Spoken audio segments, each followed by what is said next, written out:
caregiver po ng halos 10 years sa Israel. Nagpapasalamat po ako sa DMW, sa OWA, sa TESDA, at sa kapwa ng Commission of Pilipinas. Lahat po kami dito ay natuluwa na nakauwi kami sa panahon po ngayon. Parang hindi na po pera ang mahalaga, buhay na po. Kasi kahit po puro gera po ang nangyayari sa buong istorya ng Israel, first time po ito nangyari na meron na po nakapasok. Kaya yung kasiguraduhan po namin, ay hindi na po, yun po ang aming pinangaramba, lalo na po ng aming mga pamilya. Salamat po sa inyong mga trainers.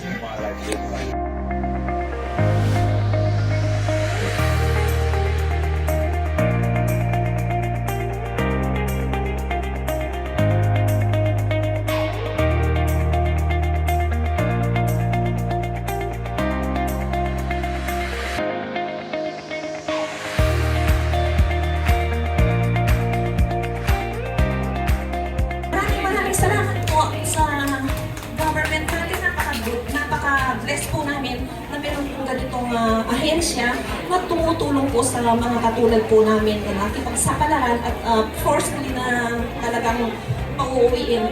Thank you so much po. To God be the glory po.